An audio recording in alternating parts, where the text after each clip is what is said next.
Recording stop हो गई। हाँ। ओके। हिमालय में महल का सृजन। बाबा जी के साथ लाहिड़ी महाशय की प्रथम भेंट एक रोमांचक कहानी है, और यह उन कई कहानियों में से केवल एक है जिनसे उस मृत्युंजय महागुरु की विस्तृत झांकी मिलती है। बहुत सारी कहानियां होंगी जिसमें बाबा जी और लाहिड़ी महाशय जी का कोई संवाद रहा होगा, कोई मीटिंग रही होगी, बट उनकी वन ऑफ द स्टोरीज में से अभी जो हम पढ़ने जा रहे हैं, दिस इज वन ऑफ दो स्टोरीज। मृत्युंजय महागुरु उनको बोला गया है, द डेथलेस गुरु, क्योंकि उन्होंने कह ही दिया था पिछले चैप्टर में कि ठीक है, अगर आप चाहते हो तो मैं बॉडी में रहता हूँ, मैं नहीं छोड़ता। तो उनमें से ये उन मृत्युंजय महागुरु की कई कहानियों में से इस कहानी में भी उनकी एक झांकी मिलेगी। ये उस अद्भुत कहानी को शुरू करने से पहले स्वामी केवलानंद जी के प्रस्तावना शब्द थे। पहली बार उन्होंने जब यह कहानी मुझे बताई थी तो मैं अक्षरशः मंत्रमुग्ध हो गया था। तो केवलानंद जी ने ये लाइनें एक्चुअली बोली कि ये तो बस एक ग्लिम्स है, ये तो एक छोटी सी बात मैं बता रहा हूँ, वरना उनकी तो बहुत सारी कहानियां हैं। This is just one of them, ऐसा कह के ही उन्होंने योगानंद जी को ये किस्सा सुनाना स्टार्ट किया था। और जब उन्होंने ये बात स्टार्ट की तो उन्होंने बोला कि अ, मुझे जब ये बात बताई तो वो कह रहे हैं कि मैं खुद स्पेल बाउंड, मंत्रमुग्ध, मतलब मेरे पास अक्षर नहीं थे, अक्षरशः मंत्रमुग्ध, मतलब मेरे पास कोई शब्द ही नहीं थे इस कहानी को सुनने के बाद। तो ये बहुत ही कोई अनइमेजिनेबल स्टोरी आ रही है, materializing a palace in the Himalayas. अन्य कई अवसरों पर भी मैं अपने शांत प्रकृति संस्कृत शिक्षक को यह कहानी फिर से मुझे सुनाने के लिए मना लिया करता था। तो वो ना जोर जबरदस्ती करके, थोड़ा सा जिद करके बोलते थे अपने संस्कृत के ट्यूटर को, कि जो कि केवलानंद जी थे, कि ये स्टोरी मुझे फिर से बताओ, ताकि वो बार बार ये वाली बातें जो है सुन सकें। और उनको मना लिया करते थे। बाद में श्री युक्तेश्वर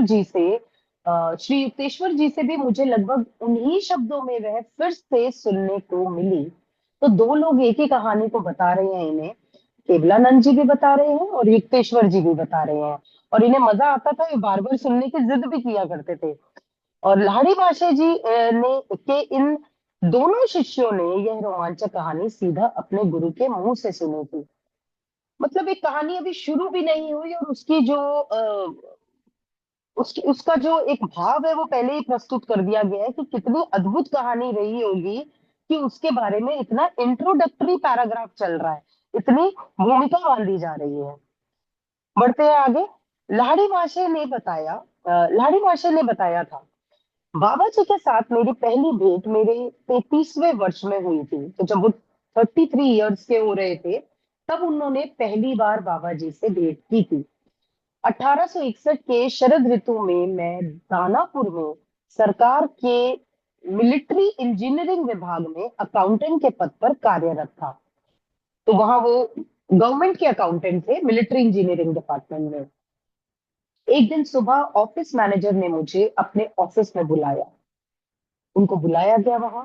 लाहड़ी, उन्होंने कहा, अभी अभी हमारे मुख्यालय से एक तार आया है, आपका स्थानांतरण रानीखेत कर दिया गया है, जहां सेना का एक कैंप स्थापित किया जा रहा है।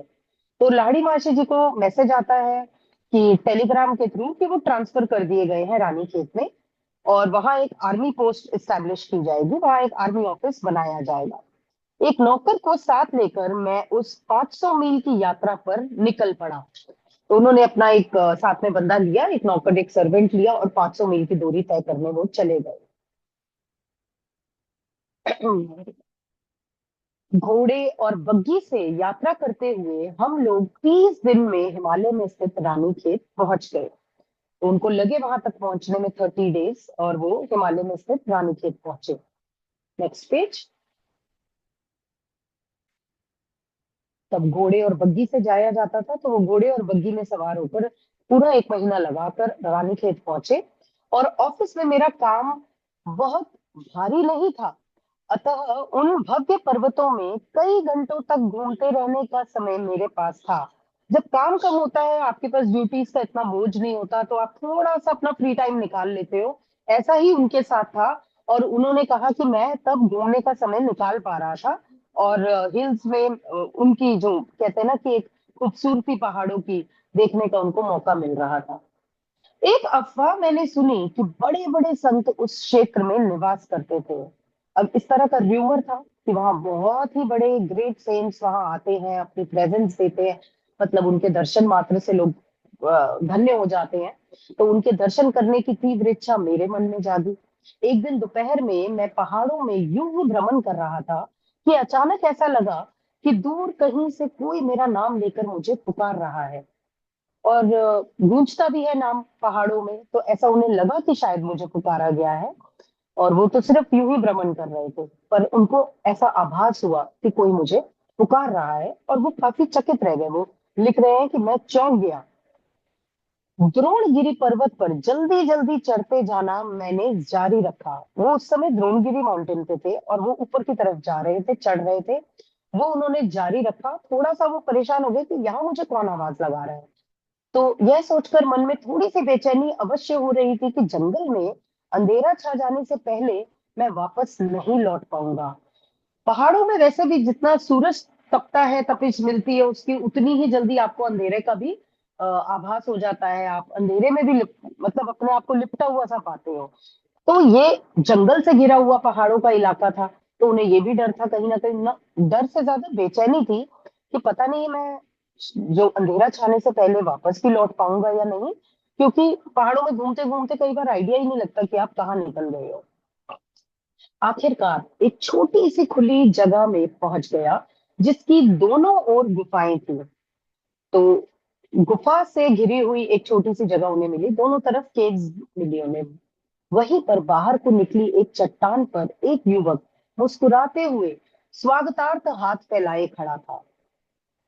देखकर मुझे आश्चर्य हुआ कि ताम्र वर्ण केशों को छोड़कर वह दिखने में बिल्कुल मेरे ही जैसा था। हमने पढ़ा था पिछले चैप्टर में कि लाड़ी महाशय जी से बहुत रिजेम्बलेंस था बाबा जी का। और वो ताम्र वर्ण केशों के थे, मतलब कॉपर कलर के उनके बालों का हमने विवरण पढ़ा था। तो यहाँ उनका जब पहली भेंट बताई गई है, जब वो 33 वर्ष के हैं और लाड़ी महाशय जी माउंटेन्स में घूम रहे हैं, उन्हें आवाज ऐसी सुनाई दे रही है कि कोई उन्हें बुला रहा है। और वो ऐसी जगह पहुंच गए हैं जहां दोनों तरफ गुफा है, और वहां से एक निकली हुई चट्टान के सामने मुस्कुराते हुए उन्हें फॉर श्योर बाबा जी ही दिखे हैं। क्योंकि वो कह रहे हैं मेरे जैसा चेहरा लगा मुझे। उनको भी ये रिजेम्बलेंस फील हुई है। उनके पहले ही जो मीटिंग है उसमें उनको भी ये रिजेम्बलेंस फील हुई। लाड़ी तुम आ गए, उस संत ने हिंदी में मुझसे कहा। यहाँ इस गुफा में आराम करो। वह मैं ही था जिसने तुम्हें पुकारा था। मैंने एक छोटी सी साफ सुथरी गुफा में प्रवेश किया, जिसमें कई ऊनी कंबल और कुछ कमंडल रखे हुए थे। तो जब वो उस गुफा के अंदर गए जहां उनको बाबा जी ने आवाज लेकर अंदर बुलाया और आने का निमंत्रण दिया, उन्होंने देखा कि वो छोटी सी जरूर थी गुफा, पर इतनी साफ सुथरी थी। और कुछ ऊनी कंबल, वुलन ब्लैंकेट्स वहां पड़े थे, कुछ कमंडल रखे हुए थे। और फिर आगे, लाड़ी तुम्हें वह आसन याद है? उस योगी ने एक कोने में रखे कंबल के ओर हाथ दिखाया। यानी कि वो एक ऐसे आसन की तरफ इशारा कर रहे हैं जिसे वो मानते हैं कि ये पहचान लेंगे। उन्हें लगता है कि जब मैं इस आसन के बारे में बताऊंगा या दिखाऊंगा तो ये इसे पहचान लेंगे। तो वहां पे एक ब्लैंकेट फोल्ड करके पड़ा हुआ था, जिसकी तरफ वो इशारा करते हुए पूछ रहे हैं कि लाड़ी तुम्हें वह आसन याद है? और वो जवाब दे रहे हैं, नहीं महाराज, अपनी इस साहसिक यात्रा की विचित्रता पर मैं कुछ हक्का पक्का सा हो रहा था। मैंने आगे कहा, अब मुझे अंधेरा होने के पहले निकलना होगा, सुबह ऑफिस में काम है।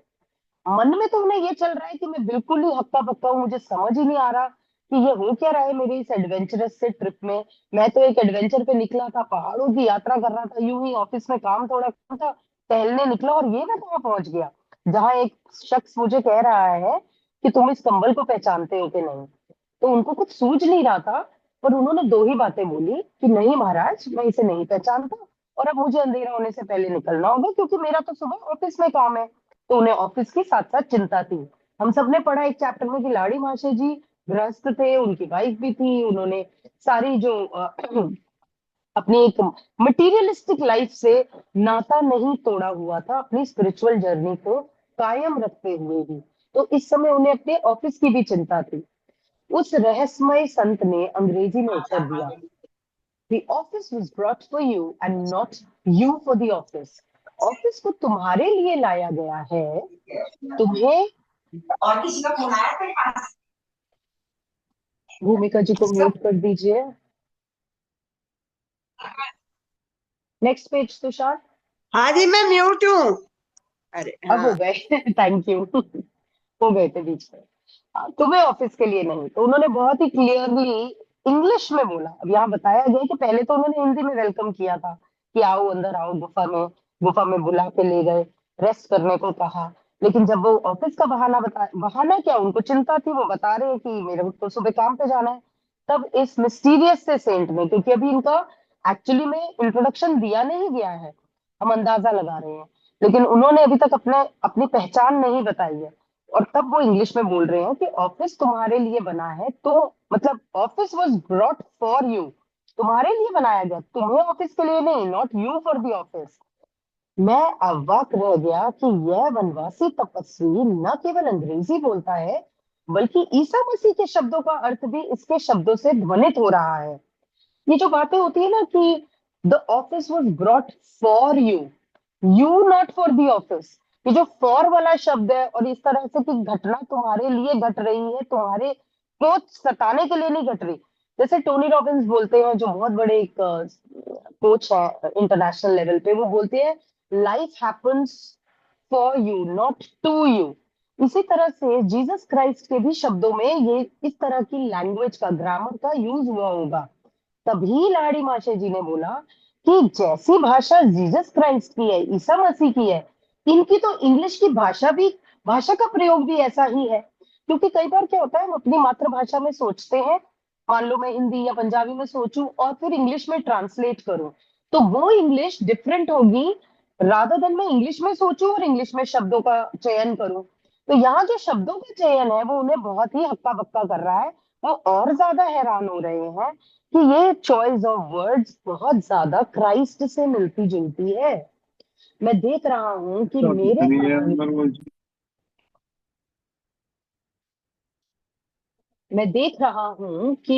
तार ने अपना काम किया है। योगी की इस टिप्पणी का अर्थ मेरी समझ में नहीं आया। मैंने उनसे इसका अर्थ पूछा।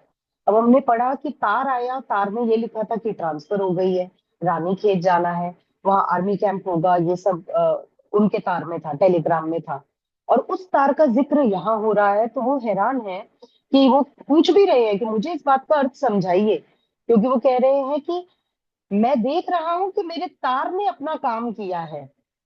मैं उस तार की बात कर रहा हूँ जिसके कारण तुम इस निर्जन प्रदेश में पहुंच गए हो। अब रानीखेत मैं गई हुई हूँ, वहां पे बहुत ज्यादा कुछ चहल पहल नहीं है, कोई मार्केट नहीं, कोई शॉपिंग नहीं। आपको ऐसा नहीं लगेगा कि आप जैसे मसूरी जाएं और आप कहीं ना मॉल रोड आ गया, कहीं और जाए तो घूमने फिरने की जगह आ गई। रानीखेत वैसा नहीं है। If you want some peaceful place, तो आपको जाके थोड़ा सा एंजॉय करना है इन इन अंदर ही या बाहर, बस पेड़ों में, वादियों में। तो वो उस तरह का शांत वातावरण वाला जगह है। तो तभी वो उसको बोल रहे हैं कि ये निर्जन प्रदेश है। बिल्कुल जैसे लाइफलेस सा होता है ना, कि यहाँ कुछ ज्यादा हैपनिंग नहीं है, कुछ बहुत ज्यादा चहल पहल नहीं है। तो वो कह रहे हैं कि मैं उस टेलीग्राम की बात कर रहा हूँ जिसकी वजह से तुम इस निर्जन प्रदेश में पहुंच गए हो। मैंने ही तुम्हारे वरिष्ठ अधिकारी के मन को गुप्त रूप से यह सुझाव दिया था कि तुम्हारा स्थानांतरण रानीखेत किया जाए। अगर कोई ऑफिसर एक ऐसा टेलीग्राम भेज रहा है कि यू हैव बीन ट्रांसफर्ड, तो उस ऑफिसर को ये भाव, ये थॉट, ये विचार आया कहाँ से? ये महात्मा बता रहे हैं कि वो विचार उनके दिमाग में डालने वाला मैं था। तो अब वो धीरे धीरे उजागर हो रहे हैं कि वो है कौन। वो बताना चाह रहे हैं कि वो इतने शक्तिशाली हैं कि तुम्हारे बॉस के दिमाग में ये बात डालने वाली जो है प्रक्रिया इनके द्वारा हुई है।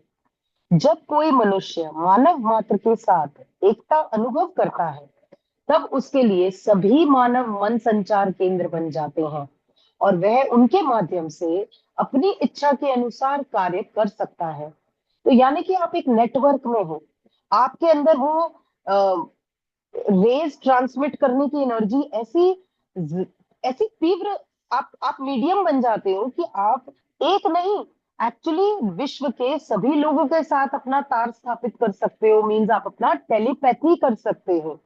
क्योंकि अगर हम देखें, हम सब मकड़ी के जाले के वेब की तरह है, और इंटरनेट पे तो नाम भी अपना वर्ल्ड वाइड वेब ही रखा है। आप जाले को कहीं एक तरफ से खींचोगे तो वो पूरी की पूरी तरंगे हिलेंगी, उसके हर इंटरसेक्शन पे उसका असर आएगा। यही कार्य करता है एक टेलीपैथिक, और खासतौर से इतने स्पिरिचुअल, और जिसे हम कह रहे हैं डेथलेस गुरु को अगर टेलीपैथी हो रहा है, तो वो कह रहे हैं कि वो अपनी इच्छा अनुसार वो किसी को भी माध्यम बना सकते हैं। अगर उन्होंने यहाँ बुलाना था, तो उन्होंने उनके बॉस के ही दिमाग में विचार डाल दिया कि इसकी ट्रांसफर कर दो। फिर उन्होंने कहा, लाहड़ी, निश्चय ही ये गुफा तो तुम्हें सुपरिचित प्रतीत होती होगी। अब यहाँ वो एक और बाउंसर मार रहे हैं। वो ये भी एक्सपेक्ट कर रहे हैं कि ना सिर्फ ये उस कंबल को पहचाने जो अंदर फोल्ड होके रखा है, वो ये कह रहे हैं कि ये केव भी जो है शायद तुम्हें फेमिलियर लगेगी। मतलब अब तो समझ ही नहीं आएगा उन्हें। वो कह रहे हैं कि जब मैं हतप्रभ होकर चुपचाप खड़ा रहा, तो उस संत ने मेरे पास आकर मेरे माथे पर धीरे से आघात किया। मतलब आघात भी कर रहे हैं तो धीरे से उनके फोरहेड पे उन्होंने हल्का सा पटका मारा। क्योंकि वो तो बिल्कुल स्तब्ध रह गए, वो चुपचाप खड़े थे, वो एकदम साइलेंस में थे। उन्हें समझ नहीं आ रहा था मैं सुनता क्या जा रहा हूँ। मुझे अभी तक तो कल के ऑफिस की चिंता थी, पर अचानक से ये कहानी क्या मोड़ लिए जा रही है। अब ये पूछ रहे हैं क्या तुम गुफा पहचानते हो कि नहीं। उनके चुंबकीय स्पर्श से मेरे दिमाग में एक अद्भुत प्रवाह बढ़ पड़ा, जिसने मेरे पूर्व जन्म की मधुर स्मृतियां जगा दी। अद्भुत अद्भुत, मतलब यहाँ पे फेमिलियरिटी इस जन्म से है ही नहीं, ये पास्ट लाइफ से फेमिलियरिटी बताने की बात कर रहे हैं। मतलब उनका इतना मैजिकल और मैग्नेटिक टच था। जैसे ही वो टच उनके माथे पर हल्का सा एक स्ट्रोक सा पड़ा, उनके पूरी बॉडी में कहते हैं, या पूरे दिमाग में, ब्रेन में ऐसी एनर्जीज, ऐसा करंट दौड़ा कि उनको अपनी छोटी छोटी मीठी मीठी पुराने जन्म के, पिछले जन्म की यादें, मेमोरीज याद आने लगी, प्रीवियस लाइफ की। मुझे याद आ गया। आनंद के आवेग में मेरा कंठ अवरुद्ध सा हो गया। अब वो इतने चोक्ड थे, वो बोल तो पा रहे हैं कि ओके आई रिमेम्बर, मुझे याद आ गया, पर मानो कि खुशी के मारे उनकी आवाज चोक कर गई है। आप मेरे गुरु बाबा जी हैं जो सदा ही मेरे रहे हैं। अतीत के दृश्य मेरे मन में स्पष्टता के साथ उभर रहे हैं। काफी उनको, जैसे कहते हैं ना, विविडली नजर आने लग गया अपना सारा पास्ट लाइफ, सारे सीन्स उनको जैसे कि माइंड में दिखने लग गए, एकदम जैसे सामने साक्षात्कार हो रहा हो उस चीज से। उस पूरी मूवी को वो अपने सामने देख पा रहे हो, अपने विजुअल स्क्रीन पे, अपने मेंटल स्क्रीन पे। तो सब कुछ उभर के आने लगा स्पष्टता के साथ। यहाँ इसी गुफा में मैंने अपने पिछले जन्म के कई वर्ष बिताए थे। अब वो मान रहे हैं कि वो गुफा पहचानते हैं। उन्होंने अपने पिछले इनकारनेशन में, पिछली लास्ट लाइफ में इसी गुफा में कई वर्ष बिताए थे। तो उनके लिए तो ये उनकी कर्म भूमि ही थी शायद। मतलब उनकी तपस्या की भूमि, उस तपस्या की गुफा थी। वर्णातीत स्मृतियों से भाव विभोर होकर मैंने अश्रुपात करते हुए अपने गुरुदेव के चरणों का आलिंगन किया। अब अगर इतनी भावना जाग जाए कि ना सिर्फ आप अपने गुरु को पहचान जाओ, मगर आपको पूर्व जन्म की स्मृतियां भी याद आ जाएं, तो इससे ज्यादा भाव विभोर करने वाली कोई बात हो ही नहीं सकती। आंसू अपने आप टपकेंगे, जो कि लाड़ी महाशय जी के साथ हो रहा था। उनके आंसू रुक नहीं रहे थे, उनको अपनी सारी पुरानी लाइफ याद आ रही थी। और ज्यादा से ज्यादा एक ही चीज वो कर पाए कि अपने गुरुदेव के चरणों का आलिंगन कर लिया, एम्ब्रेस कर लिया, उन्होंने गले से लगा लिया। मतलब चरणों को ही गले लगा लिया, रो रो कर। 3 दशकों से भी अधिक समय से मैं तुम्हारे लौट आने की प्रतीक्षा कर रहा हूँ। 3 दशकों मीन्स 30 years प्लस, क्योंकि यहाँ पे उनकी एज 33 बताई गई है, यानी कि पूर्व जन्म से पहले। 3 दशकों से भी अधिक समय से मैं तुम्हारे लौट आने की प्रतीक्षा कर रहा हूँ। स्वर्गीय प्रेम से बाबा जी की आवाज झंकृत हो रही थी। अब उनकी आवाज में भी वो एक ईश्वरीय प्रेम दिख रहा था, जैसा कि इनके अश्रुओं में भाव दिख रहा था ना, वो उस भाव को रेसिप्रोकेट कर रहे हैं, मानो मिरर कर रहे हो। यहाँ उनका भाव आंसुओं में बह रहा है, और उनकी आवाज से वो करुणा झलक रही है। वो कह रहे हैं कि मैं तो तुम्हारी मतलब 30 वर्ष हो गए, 3 दशकों से इंतजार कर रहा हूँ। जब आप गुरु से मिलना चाहो और आपको पता चले वो आपके इंतजार में था, सोचो वो कैसा मतलब अद्भुत फीलिंग होगी, वो वही फीलिंग उस समय लाड़ी मास्टर जी को हुई कि आप कहते हो ना। अभी थोड़ी देर पहले ऐसा हुआ, कॉल से पहले मेरे फादर का फोन आया और मैं एक ही सेकंड पहले उनके बारे में कुछ सोच रही थी, फोन उठाते ही मैंने कहा पापा long live, you know what a long life you have, मैं आप ही के बारे में सोच रही थी और वो मुस्कुरा दिए। तो आपका वो वेलकम होता है, जैसे हम लास्ट टाइम आसिया को फील करा रहे थे कि उसको याद किया और वो आ गई और तो कहती वाह क्या वेलकम है। आप सोचो, हम तो ह्यूमन लेवल पे ये बातें करके इतने खुश हो रहे हैं, यहाँ तो स्पिरिचुअल लेवल पे ये एक्सपीरियंस हो रहा है।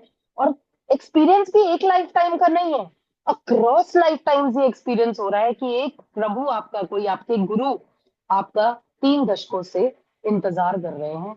बहुत ही अद्भुत, बहुत ही चमत्कारी, मतलब अभी तक का हमने रीडिंग लिया है। मोनिका जी मेरे स्क्रीन पे चमक रहे हैं। I would want to welcome her and hand over to her. Monika ji आगे से आप लेना चाहें तो आगे आपकी आवाज हम सुनना चाहेंगे। Would you want to take it further? आज हमने नया चैप्टर शुरू किया है।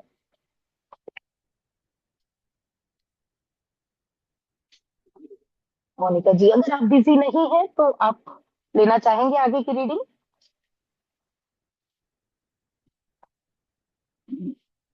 आई थिंक अभी नहीं जवाब दे पा हेलो। रहे। अच्छा, हाँ हाँ जी हाँ जी, जी। वो माना भी माला कर रहे हैं। Give a 5 minutes, she will अच्छा गेट ठीक बैक है, टू यू। आई हाँ कंटिन्यू, जी। I continue. Okay, thank you. ठीक है माहिर, ओके। चलिए आगे बढ़ते हैं। बहुत ही अद्भुत। तुम निकल गए और मृत्युपरांत जीवन की प्रचंड लहरों में खो गए। अब वो उनके आगे की कहानी बता रहे हैं कि 3 दशकों से वो तो वेट कर रहे हैं, पर वो कह रहे हैं मैंने तुम्हारी बहुत वेट की और तुम गुम से गए थे, तुम वैनिश से हो गए थे उन जैसे कहते हैं ना, मृत्यु के बाद की लहरों में। जो लहरें, प्रचंड लहरें मृत्यु की तरह आती है और इंसान को खा जाती है। हम कहते हैं ना कि वो मृत्यु की गोद में सो गया, ऐसे ही मृत्यु की लहरों में खो गए, यानी कि उस लाइफ टाइम को पूरा करके आगे निकल गए। तुम्हारे कर्मों की जादुई छड़ी ने तुम्हारा स्पर्श किया और तुम चले गए। जो एक जादुई छड़ी, जिसे हम मैजिक वॉन्ड भी बोलते हैं, वो कह रहे हैं तुम्हारे कर्मों की जादू छड़ी ने तुम्हारा स्पर्श किया, यानी कि कुछ कर्म ऐसे रहे होंगे जब तुम्हारे वक्त का, समय का पूरा होने का वक्त आ गया था। तो उनके कुछ कर्म, कुछ क्या, जो भी कर्म रहे, ये एक मॉर्टल शरीर है, जाना है सबने। और लाड़ी मास्टर जी अगर एक लाइफ टाइम पहले की बातें बता रहे हैं तो ऑब्वियसली उनके अलग अलग इनकारनेशन का यहाँ जिक्र हो रहा है, तो उनके कर्मा का भी जिक्र हो रहा है कि हम लोग जब मनुष्य योनि में आते हैं तो हम कर्मों से मुक्त नहीं होते। तो वो कह रहे हैं कि जब तुम्हारे आ, उस समय कर्मों की जो मैजिक वॉन्ड चली और उसका स्पर्श तुम्हें हुआ, तुम चले गए। तुम्हारे कर्म ऐसे थे कि तुम्हें अपनी जर्नी में, स्पिरिचुअल जर्नी में भी आगे मूव ऑन होना था, फिजिकल जर्नी में भी आगे मूव ऑन होना था। ये गुड और बैड दोनों कर्मास की वजह से होता है, क्योंकि उन्हें ये बनना था, लाड़ी माशा बन के आना था, तो भी वो जादुई छड़ी ने स्पर्श किया। तो हम ये भी भाव ले सकते हैं इस बात से कि ये उनकी कुछ पुण्य कर्म ही थे जो उनको जल्दी मुक्ति मिल गई उस शरीर से। यहाँ पे आयु नहीं बताई गई, मगर बताया गया कि ठीक है, उनके कर्मा के चलते उनका टाइम आ गया था। तुम्हारी दृष्टि मुझसे हट गई, पर मेरी दृष्टि से तुम कभी ओझल नहीं हुए। ऑब्वियसली जब आप मूव ऑन कर जाते हो, आप तो कट चुके होते हो इस तार से, आप मूव ऑन कर गए, आपको नजर नहीं आ रहे अपने भगवान, अपने बाबा जी, लेकिन वो आपको देख रहे हैं। वो वेट कर रहे हैं कि 30 साल बाद तुम आओगे, 30 साल तक मैं इंतजार करूंगा, 30 साल तक तुम्हें आभास नहीं होगा कि मैं कहाँ हूँ या हमारा क्या नाता है, लेकिन मैं तुम्हें देख रहा हूँ, तुम मेरी दृष्टि से कभी ओझल नहीं हुए। इसका एक और उदाहरण है कि जो इस तरह की संत होते हैं जो पास्ट प्रेजेंट फ्यूचर समय से परे होते हैं, वो वैसे भी आपके पास प्रेजेंट फ्यूचर सब कुछ एक साथ देख पाते हैं। तो उनको आगे का भी दिख रहा है, उनको पीछे का भी दिख रहा है, उनको वर्तमान का भी दिख रहा है। तो उनकी दृष्टि से तो वैसे भी कुछ ओझल नहीं है। तो उन्होंने कहा मेरी दृष्टि से तुम कभी ओझल हुए ही नहीं। लाइक जिसे कहते हैं ना कि एक मदर होती है, बच्चे को अगर बाहर पार्क में लेके जाएगी, वो चाहे इधर उधर अपनी किसी और सहेली से बात भी कर रही हो, पर नजर उसके बच्चे पे रहती है, वो नहीं ओझल होने देती कि मेरी मेरी आंख से दूर ना जाए, दूर भी खेल रहा है तो मेरी नजरों में रहे, मुझे पता हो कि वो कहाँ है। ऐसी प्रोटेक्टिव फीलिंग आपके गुरु की आपके ऊपर छत्र छाया होती है, एंड अक्रॉस लाइफ टाइम्स होती है। इसीलिए गुरु का महत्व इतना है कि उस लाइफ टाइम में अगर ये किस्सा पूरा नहीं हुआ, ये शिक्षा पूरी नहीं हुई, तो अगले जन्म तक भी उन्होंने उनसे नजरें नहीं हटाई। उस सूक्ष्म ज्योति सागर में भी मैं तुम्हारे पीछे था, जहां तेजस्वी देवता विचरते हैं। यानी कि आपकी डेथ के बाद का सीन इमेजिन कीजिए कि देवता विचरण कर रहे हैं, एंजल्स वहां से घूम रहे हैं, आप उस अथाह सागर में निकल के आगे जा रहे हो, तब भी मेरी नजर तुम पर है, मैं तुम्हें तब भी देख पा रहा हूँ। यानी कि मैं तुम्हें हर स्पिरिट लेवल पे, my my eyes can follow you till eternity, ये वाली फीलिंग हो गई थी। कहीं तक भी तुम जाओ, मेरी नजरें तुमसे नहीं हटेंगी। जब तुम धुरनी की नदी में अपने नन्हे शरीर को पद्मासन में स्थिर कर बालू से ढक लेते थे, तब भी अदृश्य रूप से मैं वहीं उपस्थित रहता था।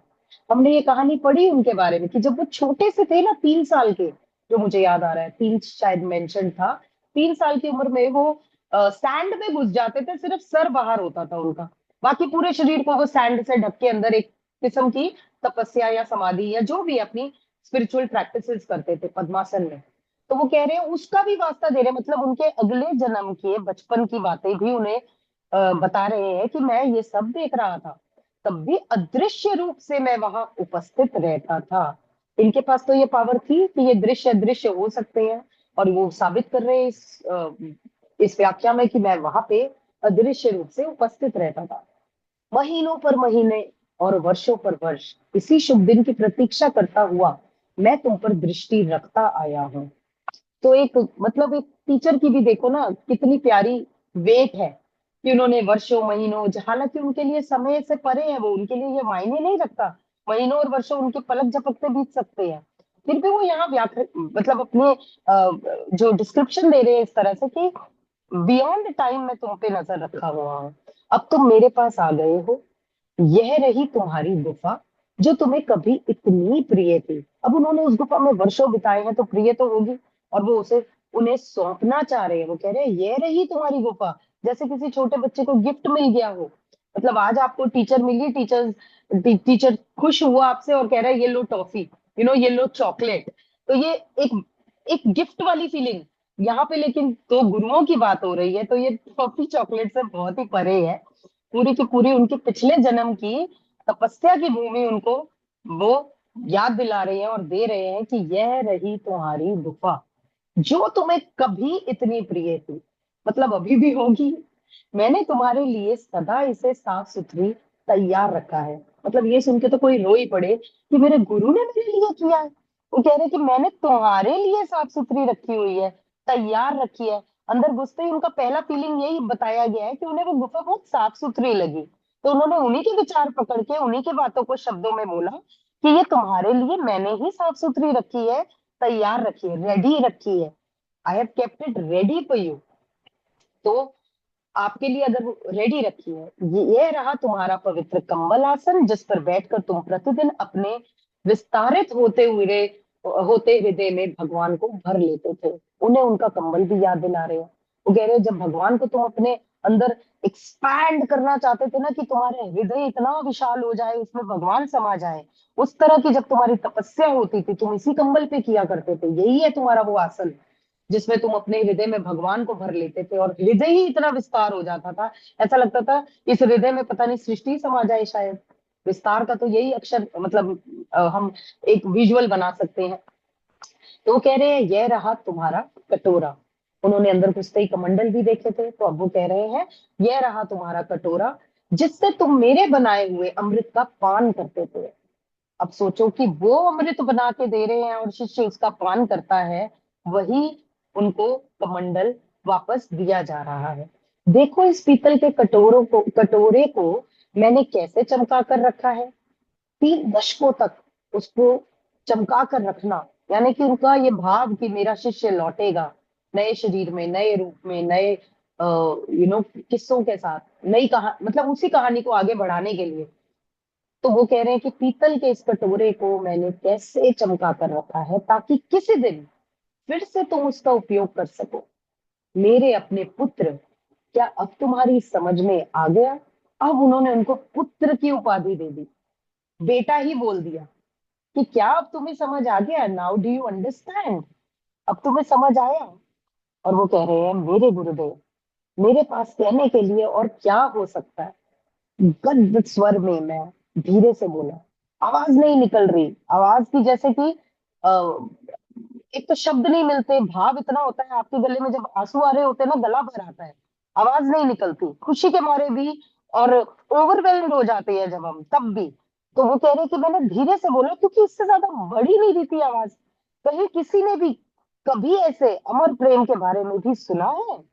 मैं अपने शाश्वत धन, जीवन एवं मरण में अपने साथ रहने वाले अपने गुरु की ओर आनंद विभोर होकर लंबे समय तक देखता रहा।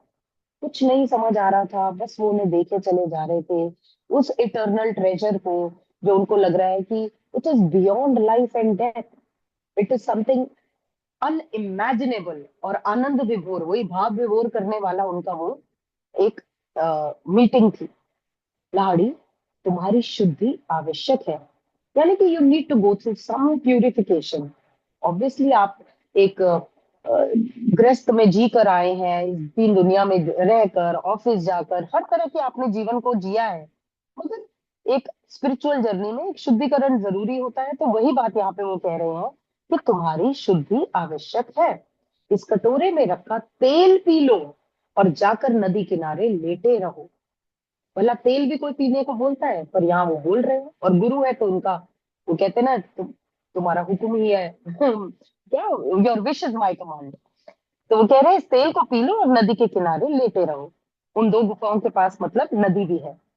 तो इस बात की स्मृति मन में जागते ही मेरे होठों पर एक क्षण के लिए मुस्कुराहट आ गई कि बाबा जी की व्यावहारिकता सदैव सर्वोपरि रहती है। उनको हल्की सी ना एक हंसी सी भी आ गई कि ये ना ऐसी अद्भुत बातें करते ही रहते हैं। उनका व्यवहार, उनका जो ये आचरण और उनका जो ये कैरेक्टर है, वो समझ से परे है, बहुत ही मजेदार है। पर जरूर उसमें कुछ रहस्य है जो हम आगे पढ़ेंगे। तो सर्वोपरि रहती है हमेशा। जी आगे बढ़े या हम मोनिका जी से सुनेंगे? Let's see if Monica ji is available. मजा तो मुझे बहुत आ रहा है पढ़ने में क्योंकि आज बड़ा ही इंटरेस्टिंग है। हाँ इट इज इंटरेस्टिंग है, मैं भी ब्यूटीफुल। कहने वाली थी इंटरेस्टिंग चल रहा है ये। मोनिका जी आर चलो यू अभी अवेलेबल? रिस्पॉन्स नहीं नहीं है तो हम कंटिन्यू करते हैं, लेट्स कंटिन्यू। Sure sure. मैंने उनके निर्देशों का पालन किया। हिमालय की अति ठंडी रात गहरी शुरू, जस्ट मैंने उनके निर्देशों का पालन किया। हिमालय की ठंडी रात गहरी होने शुरू हो गई थी, फिर भी मेरे भीतर एक सुखद उष्णता फैल रही थी। मतलब ऊष्मा हम वार्मथ को बोलते हैं, गर्मी को बोलते हैं। अब हिमालय की ठंडी हवाएं चल रही हैं, पानी भी ऑब्वियसली ठंडा होगा जहाँ लेट जाने को कहा है, पर उनके अंदर का जो वार्मथ है, उनके अंदर की जो ऊष्मा है, या उसका प्रकाश, उनके अंदर एक सुखद अनुभूति फैल रही है। मुझे आश्चर्य हुआ, क्या उस अज्ञात तेल में दिव्य उष्णता का कोई गुण था? अब उनको ये समझ नहीं आ रहा कि इतना वार्म, इतना रेडिएशन मेरे अंदर कहाँ से आ रहा है। मेरे हर बॉडी के हर सेल में ऐसा लग रहा है जैसे कि कोई वार्मथ सी आ गई हो, कुछ गर्माइश सी आ गई हो। तो क्या उस तेल में ही ऐसी कोई इंग्रेडिएंट थी, या उसका कोई उसके अंदर एक दिव्य हीट कह लो, कॉस्मिक हीट कह लो, जो उसमें शायद ऐसा कुछ था। अंधकार में चारों ओर से बर्फीली हवाएं मुझे थपेड़े मार मार कर खींचती हुई भयंकर रूप से ललकार रही थी। अब ठंड तो थी ही, और ठंड ऐसी थी कि थपेड़े लग रहे थे ठंडक के, और ऐसा लग रहा था बर्फ के बीच चांटे पड़ रहे हैं, थपेड़े पड़ रहे हैं, चीख निकल रही है भयंकर रूप से, वो ऐसा लग रहा है ललकार रही है मुझे। और पथरीले किनारे पर सीधे लेटे मेरे शरीर से गगास नदी की लहरें बार बार टकराने लगी। तो जो लहरें थी वो उनके क्योंकि पास लेटे हुए थे, तो लहरें जब उछलती है तो थोड़ी दूर आती है फिर वापस जाती है, वो एब और फ्लो चलता रहता है। तो वही लहरें सीधा उनके शरीर से भी बार बार टकराने लगी। आसपास बाघों की गर्जना सुनाई दे रही थी। अब टाइगर्स भी कहीं ना कहीं बाहर आवाजें आ रही हैं उनकी कि वो भी हाउल कर रहे हैं, रात का समय है, हो सकता है उनकी आवाजें और गूंज भी रही हैं और क्लियर सुनाई दे रही हैं। पर मेरा हृदय भय से पूर्ण मुक्त था। ये विवरण तो जरूर दे रहे हैं कि इस तरह का वहां समा था, लेकिन डर कहीं नहीं था। अंधेरा हो चुका था, बर्फीली हवाएं थी, तेल पीने के बाद बॉडी अंदर से गर्म फील कर रही थी। नदी के पास लेटने से शरीर के ऊपर नदी के लहरें टकरा भी रही थी। शेर की गर्जना भी सुना, बाघों की गर्जना भी सुनाई दे रही है, पर हृदय भय से मुक्त है। हृदय में कोई भय नहीं। मुझ में उत्पन्न होती जा रही नवजात शक्ति मुझे अभेद्य सुरक्षा के प्रति आश्वस्त कर रही थी। मतलब अभेद्य सुरक्षा, ऐसी प्रोटेक्शन जिसे तोड़ा नहीं जा सकता, भेदा नहीं जा सकता। और एक न्यूली जनरेटेड एक फोर्स नहीं होता, जैसे नवजात शक्ति, एक नई ऊर्जा पैदा हुई, जैसे मानो वो तेल पीते ही एक नई ऊर्जा का जन्म हुआ हो उनके अंदर, और उस ऊर्जा ने उनको ऐसी प्रोटेक्शन का आभास दिलाया और आश्वस्त कर रहा है। वो ऊर्जा उन्हें, वो उनको एक अश्योरेंस दे रहा है कि तुम्हें कुछ नहीं हो सकता, तुम सेफ हो। ऐसी फीलिंग आ रही है उन्हें। कई घंटे बड़ी तेजी से बीत गए। अब इनको पता भी नहीं चला कि कितना समय बीत चुका है। गत जन्म की अस्पष्ट स्मृतियां अपने गुरु के साथ पुनर्मिलन के मेरे वर्तमान उज्जवल विचारों में घुल मिलने लगी। अब वो एक बड़ा ही एक्सपीरियंस डिफरेंट सा कर रहे हैं, जिसमें उनको पिछले जन्म की बातें भी याद आ रही हैं, इस जन्म की इस घटना का, मिलन का भी विवरण दिखाई दे रहा है। कुछ ना कुछ मिक्स्ड फीलिंग्स और इमोशंस जो है, उनकी मेमोरीज जो है उनकी मेंटल स्क्रीन पे उनको दिख रही है, मिलती जुलती, घुलने मिलने, मतलब कभी ये कभी वो, ऐसी सी पुनर्मिलन वाली ये वार्तालाप भी उन्हें याद आ रही है, दिख रही है अपनी आंखों में, और पिछला जन्म भी कुछ कुछ दिख रहा है। किसी के निकट आने की आहट से एकांत में पड़े पड़े चल रही मेरी विचारधारा भंग हो गई। उन्हें लगा कोई पास में है, कुछ साउंड है, फुटस्टेप्स है, जिसकी उनको आवाज आ रही है, कुछ आभास सा हो रहा है कि somebody is approaching towards me, कोई तो फुटस्टेप्स है, पैरों की आहट, और शांत ठंडी जगह पे वो आवाज और ज्यादा क्लियर सुनाई दे रही होगी। तो अंधेरे में एक आदमी के हाथ में मुझे खड़ा होने में सहायता दी और कुछ सूखे वस्त्र दिए। नदी की लहरों से उनके वस्त्रों पे थपेड़े पड़ रही थी, बार बार टक्कर हो रही थी, तो वस्त्र गीले हो चुके थे।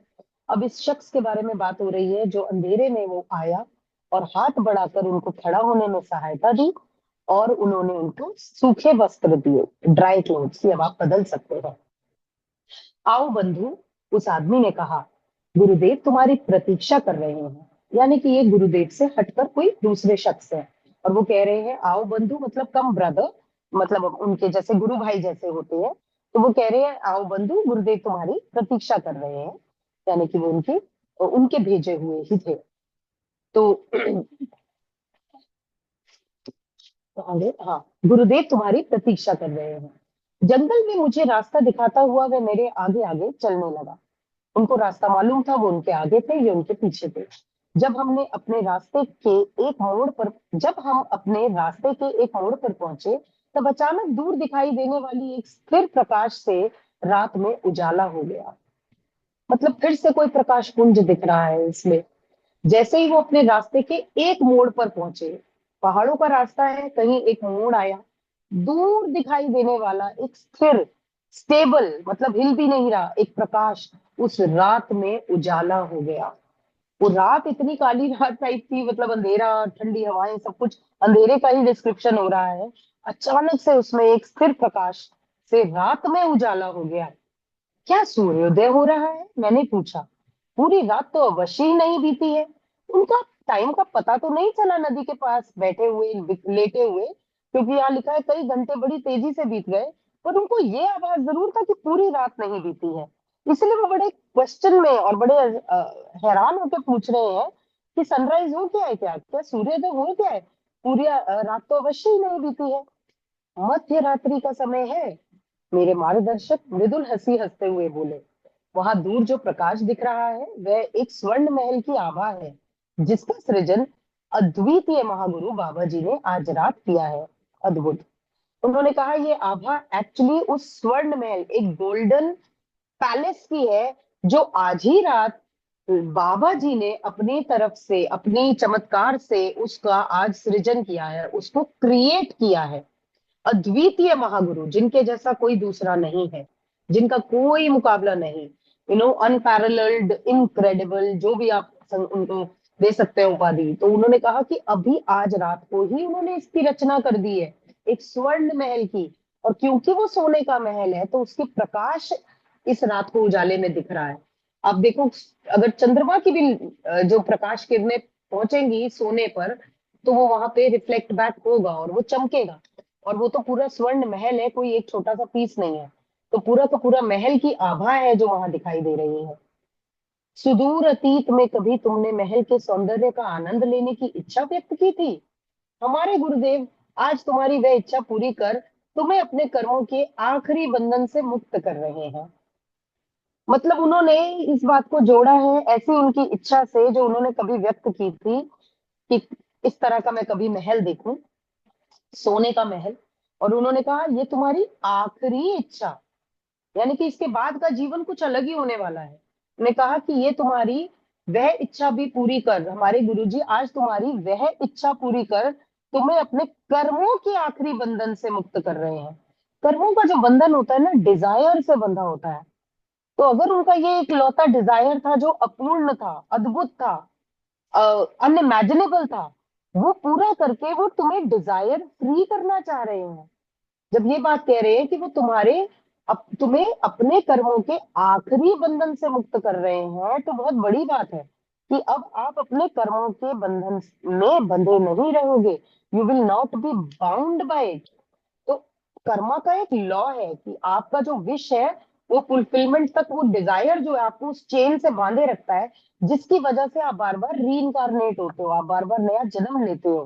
तो जब आपकी वो व्हील ही टूट जाएगी, वो कर्मों की वो कहते हैं ना वो तार ही कट जाएगी कि अब डिजायर ही खत्म हो गए, तो किस इच्छा के लिए आओगे अगले जन्म में।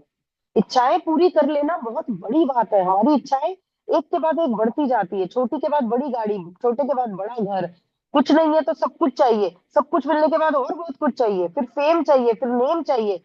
भूख की तरह हमारी जो जो भूख है ना किसी चीज की, भरती नहीं, जिसकी वजह से हम कार्मिक लूप में फंस जाते हैं, बार बार जन्म लेते हैं, री होते हैं। उस व्हील से उनको बाहर निकालने के लिए, कार्मिक व्हील से बाहर निकालने के लिए उनका एक मतलब आखिरी डिजायर का पूरा होना इतना जरूरी था कि उनके बाबा जी ने उनके लिए एक सोने का महल ही क्रिएट कर दिया। मतलब उनके लिए एक मिरेकल कर दिया कि तब जब ये मिरेकल तुम देख लोगे, तुम्हारा ये आखिरी डिजायर भी पूरा हो जाएगा, तुम कर्मों के बंधन से मुक्त हो जाओगे। इस लाइन को पूरा करते हैं तुषार नेक्स्ट लाइन पे। फिर उसने कहा वह भव्य महल आज रात तुम्हारी क्रिया योग दीक्षा का साक्षी बनेगा। ब्यूटिफुल।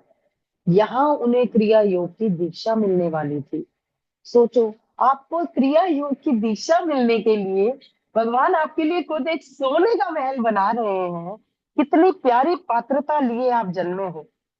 मतलब यहाँ के तुम्हारे सब भाई तुम्हारे वनवास की समाप्ति पर आनंद मनाते हुए तुम्हारा स्वागत कर रहे हैं, देखो। यानी कि वहां और लोग भी थे जो उनका स्वागत कर रहे थे, उनका अभिनंदन कर रहे थे। वो जानते थे कि तुम्हारे वनवास की समाप्ति हुई। ये उस वनवास की बात कर रहे हैं जो हम मनुष्य योनि में जी रहे हैं, जो हम मानव जाति में आके जी रहे हैं। ये वनवास ही तो है। हम अपने धाम तो पहुंचे ही नहीं, हम अपने घर तो पहुंचे ही नहीं। जब हम जंगल में विचरण कर रहे हैं तो हमारे लिए ये वनवास है। और स्कूल पे आना, एक लेसन लेना हॉस्टल भेजे जाने के बराबर बराबर है। आप अर्थ पे आए हो, आप एक हॉस्टल में आए हो, कुछ सोल लेसन लेने आए हो, तो वनवासी ही तो हो।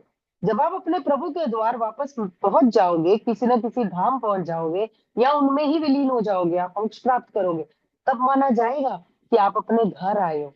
तब तक आप वनवासी हो। तो ये सब आपका स्वागत कर रहे हैं, देखो, क्योंकि वो कह रहे हैं कि तुम आज वनवासी नहीं रहे।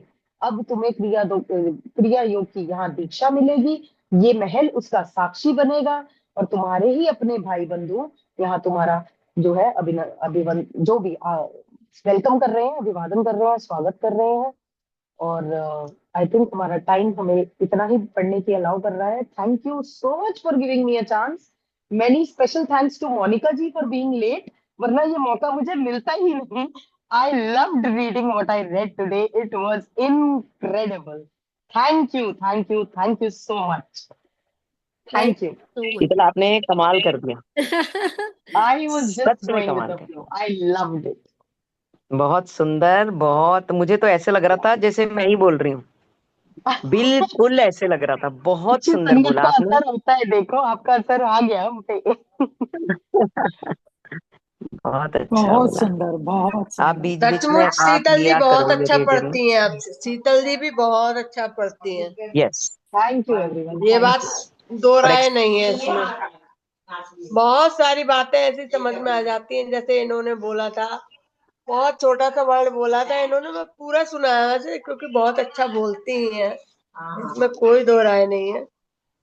छोटा सा वर्ड इन्होंने बोला था कि जब वो गुरुजी से कहते हैं कि हम पहाड़ पे चढ़ रहे हैं और मुझे वहां अपना बिजनेस भी देखना है, वो अपनी सर्विस देखनी है, बोला था ना इन्होंने यहाँ पर। जी तो जी, कि गुरुजी वो ने कहा वो तुम्हारे लिए बना है, तुम उसके लिए नहीं बने हो, पर हम इंसान यही तो है, यही तो है, हमें यही तो समझना है हमें। ये बहुत बड़ी बात भी है, यही समझना है हमें। हम इस संसार में घुल मिल जाते हैं, हम भूल जाते हैं कि हम इस संसार के लिए नहीं बने हैं, बिल्कुल बिल्कुल। इन संसार के रिश्तों में घुल मिल जाते हैं। बहुत ये बढ़िया बहुत बात, बड़ा सच मजा है आ गया, कि ये ये जो मजा आ गया, ह्यूमन सच में मजा आ गया। ह्यूमन या ये जो ह्यूमन लाइफ हमें मिली है, ये एक्चुअली में हमें यहाँ से छूटने के लिए मिली है, यहाँ से आजाद होने के लिए मिली है।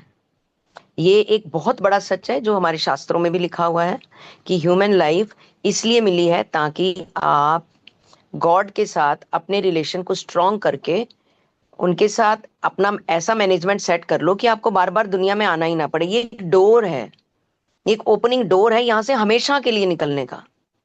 पर हमने क्या किया, हमने यहाँ मजे लूटने शुरू कर दिए। मैं चाहूंगी तुषार, जो मैंने बोला था 10 मिनट्स के लिए आप समय देंगे, तो अगर आज कहेंगे तो हम आज भी वो कर सकते हैं। Sure sure. If you- Monica ji, I think everybody would be good to go. अभी 7:54 ही हुआ है, सो हाँ, लव टू तो हैव हम it if ten you minutes are कर एबल। सकते या प्लीज। हैं जी। तो हम बात कर रहे थे कि ये जो ह्यूमन लाइफ मिली है, हम जब इस दुनिया में आते हैं तो इस दुनिया का वैभव देखकर, इस दुनिया में इधर उधर ये साजो सामान देखकर हम क्यों अटक जाते हैं, इन सब के ऊपर हम एक छोटी सी बात करेंगे ताकि हमें अपनी लाइफ के बारे में और थोड़ी सी क्लैरिटी मिले। तो एक छोटा सा सवाल है कि हमारी कितनी इंद्रियां होती हैं? कोई भी आंसर कर सकता है। हमारे पास कितनी इंद्रियां हैं? ये सबको 5, मालूम है। 5। 5 से 7 मैंने कहीं पांच पढ़ा इंद्रियां। है। 5 और 6 सेंस हम जब आते हैं, सात। जब हमारी छठी इंद्रिय, वो 7 नहीं 6, 7 सुना है 7 मैंने, पूरी कुछ हो तो जाती पढ़ा है। है, मुझे याद आ रहा है, कुछ 7 पढ़ा है। मोनिका जी एक्चुअल बताएंगी। 15। अच्छा ठीक है, ठीक है। जी। हमारे पास 13 इंद्रियां होती हैं। हमें फेमस 5 बताई गई हैं। 13 कैसे होती हैं? 5 हमारी ज्ञान इंद्रियां होती हैं, जो रस, गंध, स्मेल, ये सब चीजें लेती हैं, टच फील करती हैं। 5 इंद्रियों के बारे में सबको पता है। आंखें हैं, कहती हैं सुंदर देखो। जबान है, अच्छा टेस्ट करो। कान है, अच्छा सुनो। तो ये हमारी 5 ज्ञान इंद्रियां होती हैं। ये ज्ञान इंद्रियां जो होती हैं, ये ज्ञान का प्रयोग करती हैं। जब ये देखती हैं तो इनके पास हमेशा एक चॉइस होती है, इन्हें देखना है या नहीं देखना है, ये खाना है या नहीं खाना है, ये सुनना है या नहीं सुनना है, इस व्यक्ति के टच को महसूस करना है या नहीं करना है। तो इसीलिए इनको ज्ञान इंद्रियां कहा जाता है, क्योंकि इनके पास ज्ञान होता है, माइंड होता है डिसाइड करने के लिए कि करना है कि नहीं करना है, करना है कि नहीं करना। इसके बाद 5 हमारी होती है कर्म इंद्रियां, जो इनके आदेशों को मानती हैं, ज्ञान इंद्रियों के आदेशों को मानती हैं। जैसे हमारे हाथ हो गए, दिमाग ने कहा उठा और खा ले। अब डिसाइड दिमाग करेगा खाना है कि नहीं खाना। उसने कहा खाना है तो हाथ कहेगा ले भैया अभी ले। उसने कहा नहीं खाना तो हाथ चुपचाप बैठ जाएगा। हाथ डिसाइड नहीं करेगा कि मुझे खाना है कि नहीं खाना है। डिसाइड ज्ञान इंद्री करेगी कि इसको उठाना है कि नहीं उठाना है, इस जगह पे जाना है कि नहीं जाना। एक वैश्य का कोठा है और एक मंदिर है, दिमाग डिसाइड कर रहा है यहाँ जाना है कि नहीं जाना है। अगर दिमाग ने कह दिया हाँ यहाँ चला जा, तो बॉडी उठ के चली जाएगी। बॉडी के पास दिमाग नहीं है कि मुझे ये काम करना है कि नहीं। तो कर्म इंद्रियां जो सिर्फ एक्शन लेती हैं, जो विचार नहीं करती, उनको हम कर्म इंद्रियां कहते हैं। इसमें आते हैं हमारा हाथ, हमारे पैर, हमारी वाणी। अब क्या बोलना है क्या नहीं बोलना है, ये हमारी ज्ञान इंद्रिय डिसाइड करती है। हम तो बस बोल देते हैं। अगर हम ज्ञान का प्रयोग नहीं करते तो हम कहते हैं हम तो ऐसे ही हैं, कह दिया तो कह दिया, क्या हो गया, अगले का मुंह सूज गया तो सूजा रहे, हमें बड़ी परवाह पड़ी है। मतलब हम ऐसे लापरवाह हो जाते हैं। वाणी पे कोई कंट्रोल नहीं, किसी का भी गॉसिप कर दिया, किसी की चुगली कर दी, किसी की बुराई कर दी, यहाँ की वहां लगा के उनकी लड़ाई करवा दी। मतलब ये वाणी के अगर वाणी के अनुरूप नहीं करेगी तो वाणी कुछ भी करती है, हाथ कुछ भी करते हैं, चाटा मार देंगे किसी को, धक्का मार देंगे किसी को, मर्डर कर देंगे किसी का। अगर ये ज्ञान के टच में नहीं है तो ये भी अभी हम आगे देखेंगे कि ये कब ज्ञान से बाहर होते हैं और कब ज्ञान के भीतर होते हैं। ये कर्म इंद्रियां कब ज्ञान के अनुसार चलती हैं तो क्या होता है, नहीं चलती है तो क्या होता है, उस पर भी बात करेंगे। तीसरी हो गई हमारी वाणी, और चौथा हो गया हमारा मलद्वार। मलद्वार को आदेश होता है गंद बाहर निकाल दो, अपने आप मैसेज आ जाता है, गंद बाहर निकल जाता है, दैट्स ऑल, इससे ज्यादा उसका कोई रोल नहीं है। पांचवा होता है प्रजनन क्रिया। वो भी ज्ञान आदेश देता है कि इसे यूज करना है कि नहीं करना है, राइट जगह कौन सी है, रॉन्ग जगह कौन सी है, उसके लिए भी ज्ञान का आदेश आता है। ज्ञान आदेश देता है तो वो अपना काम कर देती है, ज्ञान कहते हैं नहीं भैया नहीं, तो वो अपना काम नहीं करती। तो ये पांच हमारी कर्म इंद्रियां हो गई। हमारे हाथ हो गए, हमारे पैर हो गए, हमारी वाणी हो गई, हमारा मल द्वार हो गया, और हमारी प्रजनन द्वार हो गया। ये हमारी पांच हो गई कर्म इंद्रियां। इसके बाद तीन होती हैं हमारी सूक्ष्म इंद्रियां। सूक्ष्म इंद्रियां क्या होती हैं? सूक्ष्म इंद्रियां होती हैं हमारी बुद्धि, हमारा मन और हमारा अहंकार। ये तीन हमारी सूक्ष्म इंद्रियां होती हैं। अब मेन काम कैसे चलता है? अगर हमारी इंद्रियां अगर हमारी इंद्रियां बुद्धि के वश में है, बुद्धि के वश में मतलब बुद्धि की आज्ञा मानती हैं, वश नहीं, वश बट गलत हो जाएगा, बुद्धि की आज्ञा मानती हैं या बुद्धि के कंट्रोल में है, बुद्धि की सुनती हैं। कहते हैं ना, रेड लाइट पर आकर कोई नहीं है, रेड लाइट चल रही है, मुझे क्रॉस करना है या नहीं करना, ये एंटायरली मेरा डिसीजन है, एंटायरली मेरा डिसीजन है। पुलिस खड़ी है तो क्रॉस नहीं करना, पुलिस नहीं खड़ी है तो क्रॉस कर जाओ, मेरा डिसीजन है। अब कोई नहीं खड़ा रोड पे, मैं क्रॉस करूँ ना, को मेरी अपनी कमिटमेंट मेरे साथ है। भैया मैं नहीं करूंगा क्रॉस, कोई मुझे 1 करोड़ रुपया भी दे दे, रेड लाइट है तो मैं नहीं करूंगा, चाहे किसी का बाप वहां खड़ा है चाहे नहीं खड़ा, मुझे कोई लेना देना नहीं है कि पुलिस खड़ी है कि नहीं खड़ी, मैंने नहीं करना तो नहीं करना। बुद्धि की सुन रहा हूं, बुद्धि की सुन रहा हूं, मन की कब सुनूंगा? पुलिस वाला खड़ा हुआ है तो रुक जाऊंगा, नहीं खड़ा हुआ तो निकल जाऊंगा। ये एग्जाम्पल से मैं इसलिए रिलेट कर रही हूँ, मैं समझना इजी हो जाएगा। ऐसे हजारों एग्जाम्पल हम ले सकते हैं। तो पुलिस वाला खड़ा है, मैं पुलिस वाले के लिए बेल्ट लगा रहा हूँ, अपनी उसके लिए बेल्ट नहीं लगा रहा, मन की सुन रहा है। जब बेल्ट लगा रहा है पुलिस वाले के लिए नहीं, अपनी सेफ्टी के लिए, तो बुद्धि की सुन रहा है। और अरे हम नहीं बेल्ट बेल्ट लगाते हैं, देखी जाएगी, उस सामने पुलिस वाला खड़ा है, भाई लगा ले बेल्ट लगा ले, मैं कह रहा हूँ लगा ले, वो देखी जाएगी, अरे मेरा फलाना चाचा वहां लगा हुआ है, अरे निबट लेंगे इससे। आपके आसपास ऐसे लोग होंगे, आपको हमें ज्यादा हैरान होने की जरूरत नहीं है, हमारे आसपास ऐसे लोग भरे पड़े हैं।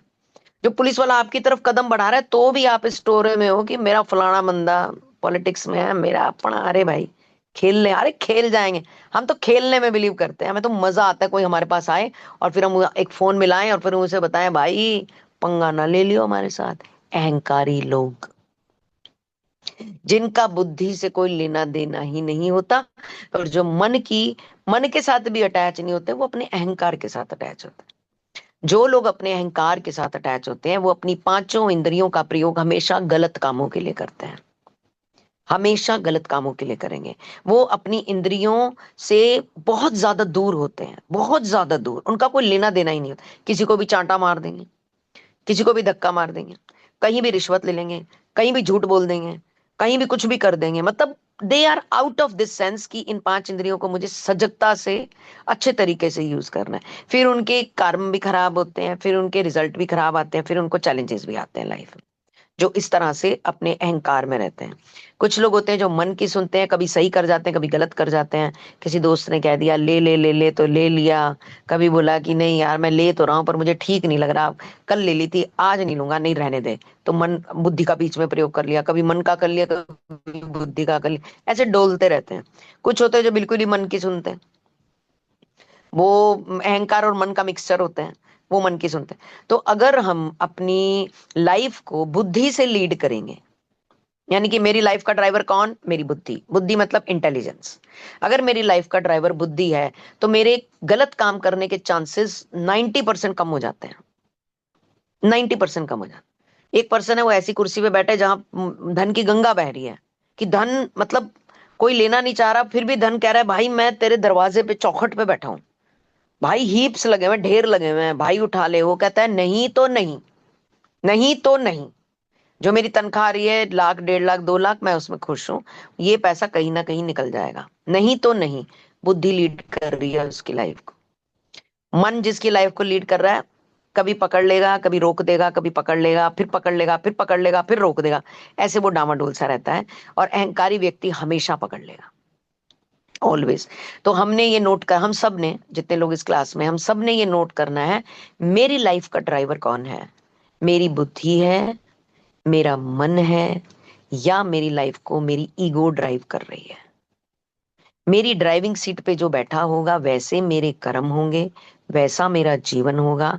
जीवन में जो भी पॉसिबिलिटीज आएंगी तो वो हमारे कर्मों की वजह से आती हैं।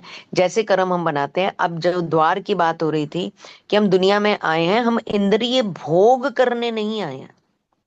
हम दुनिया में मनुष्य रूप में पैदा हुए तो हमें लगा कि अब तो हमें इंद्रिय भोग की स्वतंत्रता मिल गई है। हम यहाँ इंद्रियां भोग करने नहीं आए हैं। हम बुद्धि के अनुसार, मीट खा लो। अभी पीछे बालकनी में क्या हुआ कि एक एसी के ऊपर पीछे कबूतर ने बच्चे दिए, तो 2 बच्चे थे उसमें से। एक बच्चा अभी थोड़ा मासूम था, छोटा था, एक बच्चा जवान हो चुका था। तो ऐसे सारा दिन कर कर कर कर कर कर आवाज आती रहती थी, वो तीले विले जोड़ते रहते थे। तो सलूजा जी ने लंबी वाली सीढ़ी मंगाई और उन्होंने बोला देखूं तो सही चल क्या रहा है ऊपर, क्योंकि वो तीले इसी में चले जाते हैं। एग्जाम्पल कनेक्ट होता है। तो ऊपर चढ़े तो क्या हुआ कि जो जवान बच्चा था, जो मतलब टीनेजर, शायद टीनेज क्रॉस कर चुका था, वो तो समझदारी से कोने में बैठा रहा कि कोई आया है, फिर भी वो बैठा रहा। जो छोटा बच्चा था वो घबरा के उड़ गया, घबरा के, उसे उड़ना भी नहीं आता था अभी, पर क्योंकि वो डिसीजन नहीं ले पाया और वो घबरा के उड़ गया, और उड़कर वो एक अलमीरा पे जाकर बैठ गया। अब वो अलमीरा पे बैठा तो उनके जो माता पिता बैठे थे पीछे, तो थल्ली मच गई। पीछे तो भूचाल आ गया, फड़फड़ फड़फड़ फड़ फड़फड़ फड़फड़ फड़, इधर से उधर, उधर से इधर, इधर से उधर। माँ बाप को समझ ना आए। अब वो बच्चा फियर में उड़ तो गया, पर उसको वापस बैठना ना आए, क्योंकि वो तो फियर से उड़ा था ना। उसे फियर ने उड़ाया था, उसके पास कला नहीं थी अभी उड़ने की, क्योंकि बहुत छोटा था। अब वो उड़ तो गया, वो वापस कैसे लाया जाए? पूरी शाम, मतलब सुबह ये बात हुई और शाम हो गई।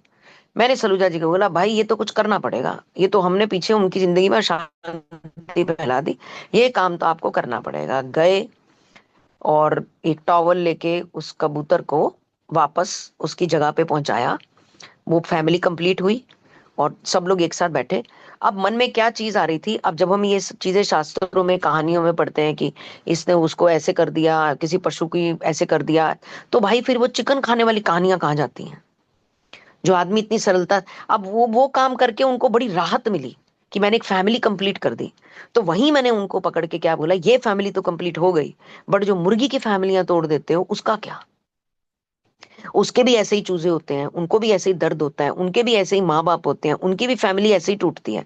जब एक कबूतर के लिए तुम इतने आकुल हो गए कि नहीं मुझे इनकी फैमिली कंप्लीट करनी है, तो व्हाट अबाउट देम? एक प्रश्न, क्वेश्चन मार्क लगाया और छोड़ दिया।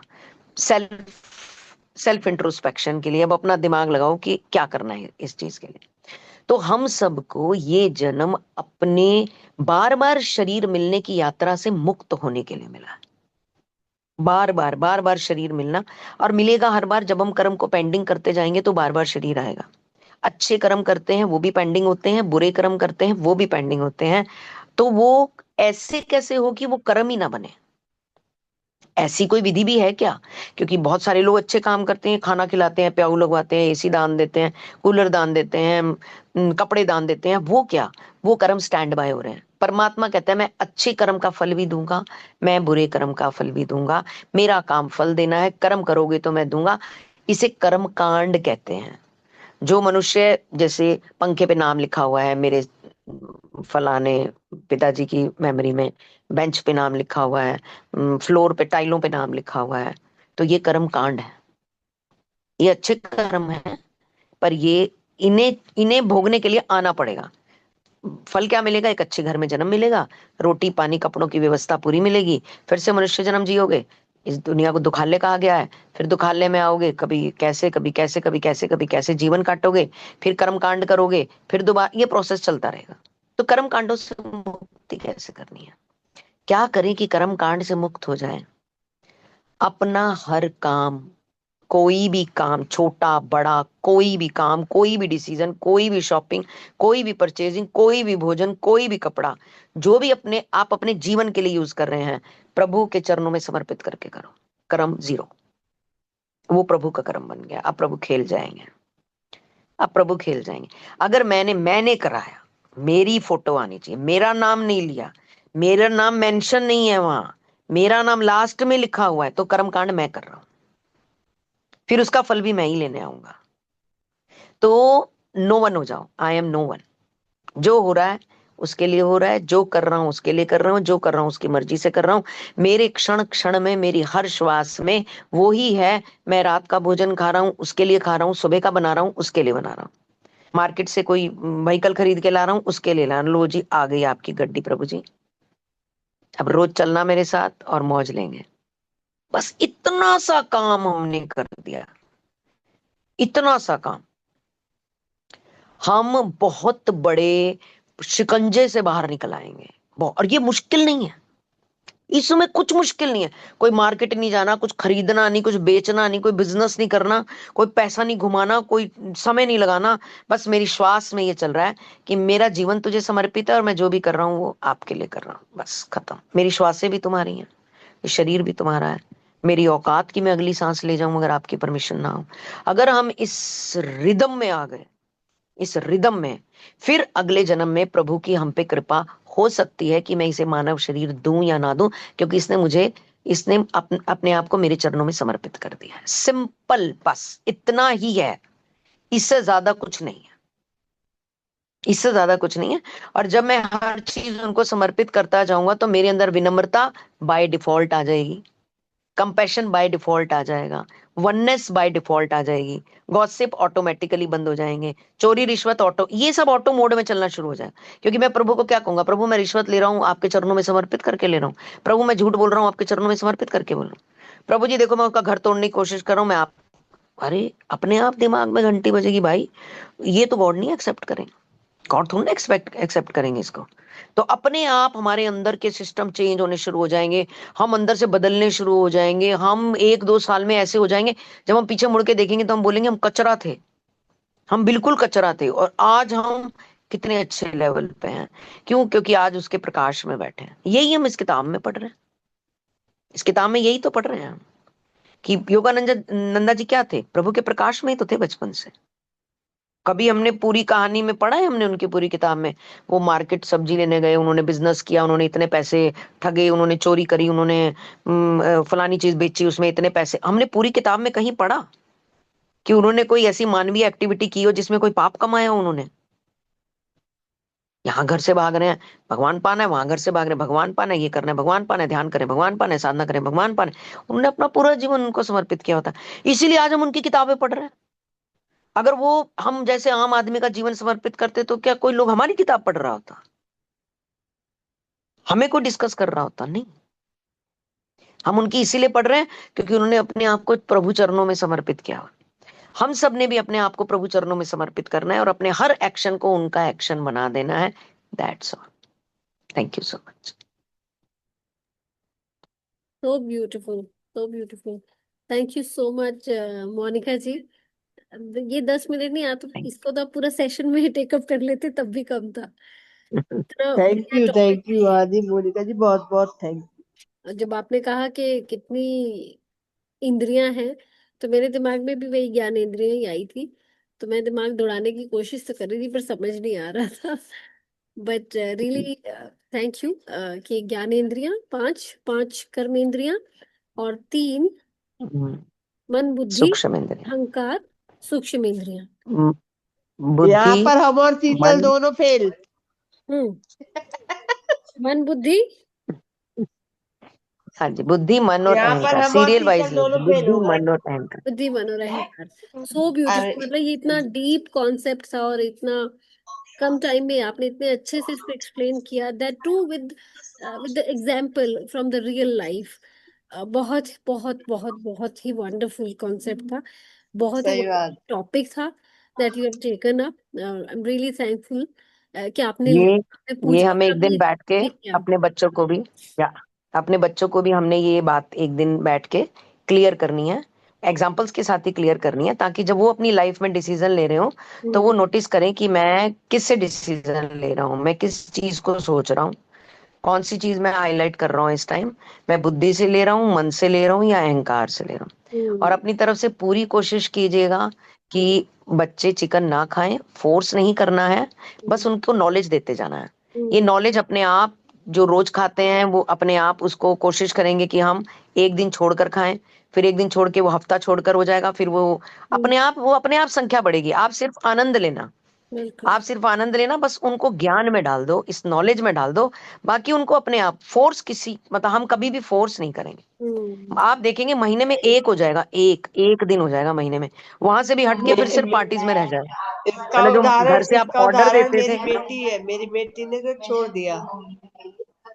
दिया यस, वो गुरु के ज्ञान में जब से गई है रविशंकर जी के। यस। पहले खाती थी वो, और मैंने नहीं सिखाया था उसको, मेरे रिलेशन ने सिखाया, बस हम प्रे करेंगे और गॉड अब से, उसने हमने मना बिल्कुल नहीं नहीं करना। खाती। हमने, बहुत अच्छी बात, बहुत अच्छी बात। बहुत बढ़िया, बहुत ओनली बढ़िया। Pray, pray and pray to God. बहुत ही बढ़िया था Monica ji. I am sure सबको, मतलब सबको उतना समय तो नहीं मिलेगा, बट आई एम श्योर सब यही कहना चाहते हैं कि it was one topic which was worth listening to and worth giving time to. और इसके लिए तो और समय भी दे सकते हैं हम, कभी भी, any time. And thank you so much Sheetal, doctor Sheetal. आज फिर से डॉक्टर कहने का ही मन कर रहा है, बिकॉज इतना ब्यूटीफुल एक्सप्लेनेशन था सच में आज फ्रॉम यस, शीतल। यस। आज तो मजा मैं भी समर्थन करती हूँ डॉक्टर शीतल। हम तो शुरू से ही कर रहे हैं। आज भूमिका जी का हो गई है। थैंक यू जी, थैंक यू या सो मच। ब्यूटीफुल शीतल, बहुत अच्छे से, बहुत बढ़िया एक्सप्लेन किया आपने। हालांकि मैं थोड़ा आगे आगे पढ़ी जा रही यस। थी, और मैं आगे पढ़ लेती थी और फिर मैं रुकती थी। मैंने कहा हाँ नहीं, शीतल की एक्सप्लेनेशन टेकअप करो, क्योंकि उससे और गहराई तो आती है ना, चाहे मोनिका जी करे चाहे आप करे, तो और गहरी समझ बनती है उससे।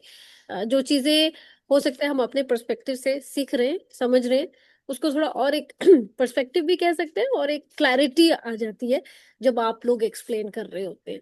सो I am so grateful to both of you for being consistent, for sharing and coming up, और इतने मैं अच्छे ये कहना से। चाहूंगी तुषार, मुझे लगता है, सॉरी टू इंटरप्ट यू, मुझे लगता है आज का एक्चुअली मैंने पूरा दिन डेडिकेट किया हुआ था। जो वाईएसएस से जो लेसन आए थे, लेसन 1 मैंने उठाया और पूरा दिन लगा के आज वो पूरा फिनिश किया।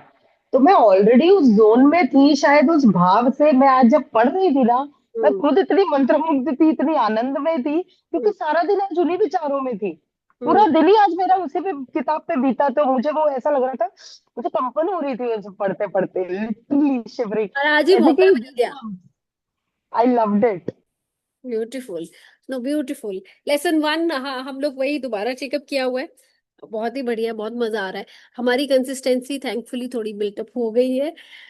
We are able to get up, एक दूसरे को उठा देते हैं, एक जागता है तो दूसरे को उठा देता है, but we are able to make it up. I know it's difficult, वो होता है। सुबह हमें भी हो रहा होता है कि नींद आ रही है या टाइप्स उस टाइप का, बट वी डोंट से कि आज रहने दे, कभी भी नहीं कहते हम आज रहने दे, कोई भी नहीं कहता। तो हम कंटिन्यू करते हैं। सो बढ़िया है। और जिन जिन के पास लेसन हैं, प्लीज प्लीज प्लीज अपने पेस पे ही सही, जैसे शीतल ने आज लेसन 1 ही पूरा पढ़ लिया, आप अपने पेस पे इसे जरूर पढ़ें। लेसन्स को रखना नहीं है, हमने रखा, गलती की। इनको पढ़ना है। सारा क्रिया योग लेसन्स में ही है। Where is S U, Sunaina, Sunaina is Galaxy S24। I think Galaxy S24 जो सुनैना ही है। आज सुनैना बहुत टाइड अप थी शुरू से ही। अभी थोड़ा बस सेशन से पहले ही फ्री हुई थी, एक और सेशन से। और मुझे लगता है वो थकी होगी आज बहुत, क्योंकि आज थॉरली हम सुबह से एक सेशन, दूसरा, तीसरा, ऐसे करते करते। और सुनैना का तो फिर 3 बजे के बाद बहुत लंबा एक FC सेशन था, 6:30 तक चला था। बहुत ही रिलैक्सिंग था उसके लिए वो। तो आई एम श्योर वो उसी फ्लो में भी है अभी। All right, I think it's time to wind up. Sheetal, do we have time? हम सबसे, मुझे लगता है आज ना ही कहें रिफ्लेक्शंस के लिए, बिकॉज वी ऑलरेडी लेट। नहीं ले पाएंगे, टाइम Continue ज्यादा हो reading, गया। please. Everyone, continue reading. Lessons read करें, book भी read करें. And we'll see you day after on Friday from 7 to 8. Let's wind up with the concluding prayer. Let's join our hands together. सर्वे भवन्तु सुखिनः, सर्वे सन्तु निरामया, सर्वे भद्राणि पश्यन्तु, मा कश्चित् दुःख भाग् भवेत्. Om Shanti, Shanti, Shanti. Thank you so much, everyone, for joining, sharing, coming up, being consistent. Shubh Ratri. Good night. Thank you. Thank you so much, Tushar. Thank you. Thank thank you बहुत बहुत thank you जी. Thank you. Thank you. Thank you.